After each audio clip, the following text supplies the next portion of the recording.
Baik, selamat pagi anak-anak. Semoga kalian dalam keadaan sehat selalu. Untuk pembelajaran IPA pagi ini kita akan melanjutkan pembelajaran kita pada pertemuan sebelumnya. Kita akan membahas mengenai perubahan kimia. Pada pertemuan sebelumnya kita sudah membahas mengenai perubahan fisis. Sekarang kita akan membahas perubahan kimia. Jadi Bapak persilahkan kalian menyimak video pembelajaran berikut. Perubahan kimia. Perubahan kimia adalah perubahan suatu materi yang menghasilkan suatu materi baru. Perubahan kimia disebut juga dengan reaksi kimia.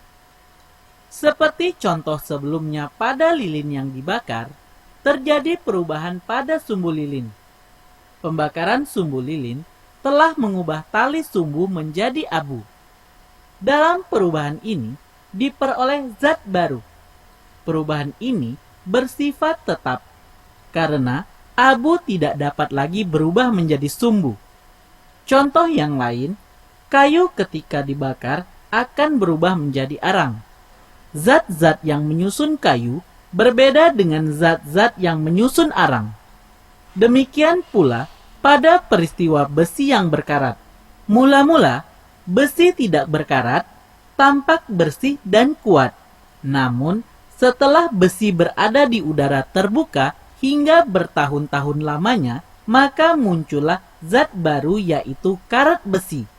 Besi bereaksi dengan oksigen dan uap air di udara menjadi besi berkarat.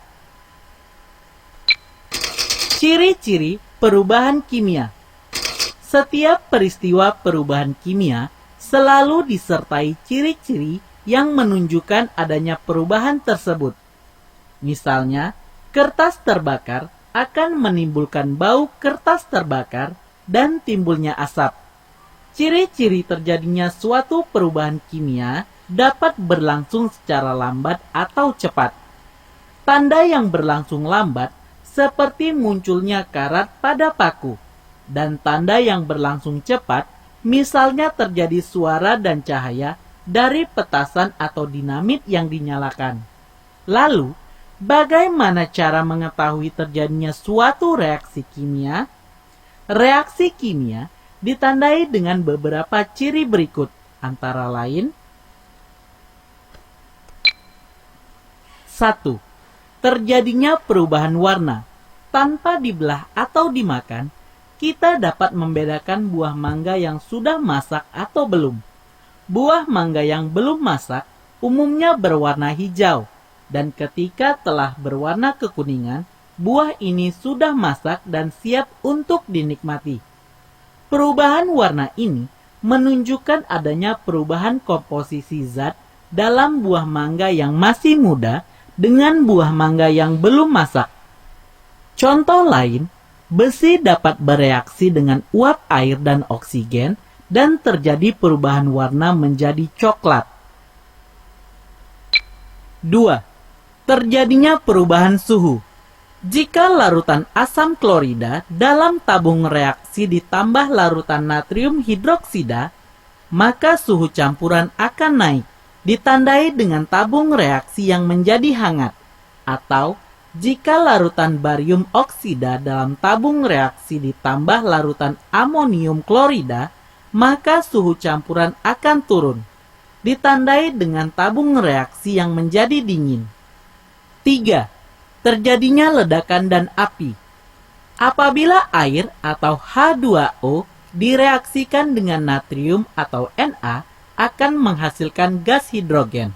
Dengan reaksinya bersifat eksotermal yang menghasilkan panas, sehingga gas hidrogen secara otomatis terbakar.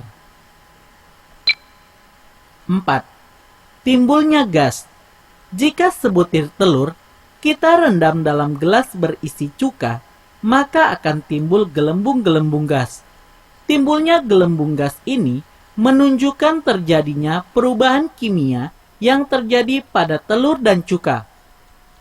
Contoh lain, jika logam besi dimasukkan ke dalam asam klorida, maka akan timbul gelembung gas hidrogen. Atau Jika logam strontium atau barium dimasukkan ke dalam air, tampak gelembung-gelembung gas yang tidak berwarna muncul dari dalam air. 5. Terjadinya endapan. Jika larutan timbel nitrat direaksikan dengan kalium iodida yang keduanya tidak berwarna, maka akan menghasilkan endapan kuning timbel iodida dan larutan kalium nitrat. Penyebab perubahan kimia. Perubahan kimia dapat terjadi karena adanya pembakaran, pengaratan, pembusukan, fermentasi, pemasakan, fotosintesis, dan pengenziman. 1. Perubahan kimia karena pembakaran. Salah satu perubahan kimia yang sering kita lihat dalam kehidupan sehari-hari adalah peristiwa pembakaran. Pada perubahan kimia ini, energi panas diberikan pada zat sehingga terbentuk zat baru. Misalnya, pada pembakaran kertas dan kayu. Zat baru yang terbentuk adalah arang atau mengandung karbon dan gas yang lepas sebagai asap. Contoh pembakaran lainnya seperti pembakaran kembang api, anti nyamuk, hutan, bensin, atau solar dibakar, atau bom yang meledak. Selain menghasilkan abu dan gas, pembakaran materi juga menghasilkan energi. Misalnya, pembakaran lilin menghasilkan energi cahaya. Pembakaran bensin di dalam mesin mobil dapat menghasilkan energi gerak sehingga mobil dapat bergerak. Peristiwa perubahan kimia karena pembakaran juga terjadi dalam tubuh kita. Bahan makanan yang telah kita konsumsi diproses dalam tubuh dengan cara pembakaran, sehingga menghasilkan energi yang dapat dimanfaatkan untuk melakukan berbagai aktivitas sehari-hari. 2. Perubahan kimia karena pengaratan. Perkaratan adalah reaksi kimia antara logam dengan udara atau oksigen dan air. Perkaratan merupakan peristiwa perubahan kimia karena menghasilkan zat yang baru. Paku yang terbuat dari besi, jika bereaksi dengan udara dan air, maka besi atau Fe tersebut dapat berubah menjadi karat besi atau Fe2O3NH2O. Sifat besi dan karat besi berbeda. Besi bersifat kuat, sedangkan karat besi mempunyai sifat yang rapuh. Perhatikan saja pada atap seng yang berkarat, akan rapuh dan mudah runtuh. Istilah yang digunakan untuk reaksi antara logam atau selain besi, gas oksigen, dan air adalah korosi. Atap seng yang berkorosi akan mudah bocor jika terjadi hujan. Faktor-faktor yang mempercepat proses perkaratan antara lain, adanya uap air atau udara yang lembab, adanya uap garam atau asam di udara, permukaan logam yang tidak rata, serta singgungan dengan logam lain. Tentunya karat pada besi menimbulkan kerugian karena benda-benda yang terbuat dari besi menjadi rapuh dan cepat rusak. Oleh karena itu, sebaiknya dilakukan pencegahan agar besi tidak berkarat. Berikut ada beberapa cara untuk mencegah peristiwa perkaratan pada besi. A. Menghindarkan kontak langsung antara benda yang terbuat dari besi dengan oksigen atau air. Ini dapat dilakukan dengan cara mengecat, melumuri besi dengan oli, membalut besi dengan plastik, atau melapisinya dengan timah. B. Memperhalus permukaan besi, misalnya dengan mengamplas. C. Mencegah logam atau besi agar tidak terkena uap garam atau asam. D. Menyimpan logam di tempat kering. 3. Perubahan kimia karena pembusukan. Pernahkah kamu menyimpan buah, misalnya jeruk di tempat terbuka hingga beberapa hari? Apa yang terjadi dengan jeruk tersebut? Jeruk atau makanan lain yang dibiarkan di tempat terbuka dalam waktu yang lama tentunya akan mengalami pembusukan. Pembusukan adalah peristiwa perubahan kimia karena mikroorganisme. Pada jeruk yang membusuk, jeruk berubah menjadi bau, berlendir, dan mengeluarkan gas. Jeruk yang telah membusuk ini tidak dapat berubah kembali seperti semula. Oleh karena jeruk yang telah membusuk ini telah mengalami perubahan kimia. 4. Perubahan kimia karena fermentasi. Fermentasi hampir sama dengan pembusukan, yaitu reaksi kimia karena pengaruh mikroorganisme. Pembusukan merupakan perubahan kimia yang merugikan karena materi menjadi rusak dan terbuang. Sedangkan fermentasi merupakan perubahan kimia yang menguntungkan. Fermentasi termasuk perubahan kimia karena makanan yang difermentasikan akan lebih lunak, lebih halus, dan rasanya berbeda. Misalnya, pada pembuatan tape ketan dan tape singkong. Tape ketan terbuat dari beras ketan dan tape singkong terbuat dari singkong. Dengan cara fermentasi, beras ketan dan singkong berubah menjadi tape. Selain itu, tape tidak dapat dikembalikan lagi menjadi beras ketan atau singkong.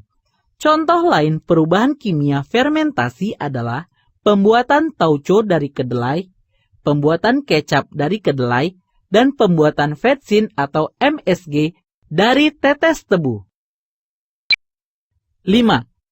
Perubahan kimia karena pemasakan. Kamu telah mengetahui bahwa larutan garam yang dipanaskan akan menghasilkan garam kembali.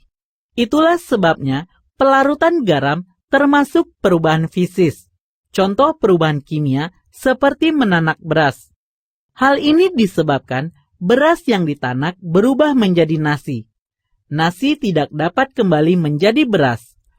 Contoh perubahan kimia yang lain akibat pemasakan, seperti merebus pisang dan ubi, menggoreng telur, atau membuat kue bolu. Dengan adanya pemasakan, makanan menjadi lebih lunak sehingga lebih mudah dicerna dalam perut. 6. Perubahan kimia karena fotosintesis. Fotosintesis merupakan reaksi pembentukan suatu senyawa yang berlangsung pada tumbuhan hijau. Proses fotosintesis merupakan perubahan kimia karena tumbuhan mengolah air dan karbon dioksida dengan bantuan sinar matahari sehingga menghasilkan karbohidrat dan gas oksigen. Padi, jagung, dan gandum merupakan sumber karbohidrat bagi manusia. Rumput-rumputan merupakan sumber karbohidrat bagi hewan pemakan tumbuhan seperti kambing, sapi, dan kerbau.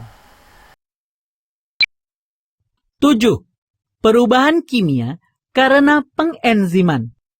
Pernahkah kamu mengamati pertumbuhan cabai merah? Awalnya, cabai berwarna hijau dan tidak pedas. Seiring waktu berjalan, cabai yang hijau berubah menjadi cabai merah yang rasanya pedas. Pertumbuhan cabai yang hijau menjadi cabai merah disebabkan adanya enzim. Pengenziman atau proses enzimatis merupakan proses yang berlangsung dalam tubuh manusia, hewan, dan tumbuhan. Nasi yang dimakan dengan bantuan enzim dalam tubuh akan diubah menjadi glukosa. Proses enzimatis merupakan perubahan kimia karena nasi dan daging dengan bantuan enzim akan berubah menjadi senyawa lain. Proses enzimatis dalam tumbuhan terjadi pada buah-buahan muda. Misalnya, mangga mentah yang keras dan berasa asam, dengan proses enzimatis akan berubah menjadi mangga yang matang, rasanya manis, dan baunya harum.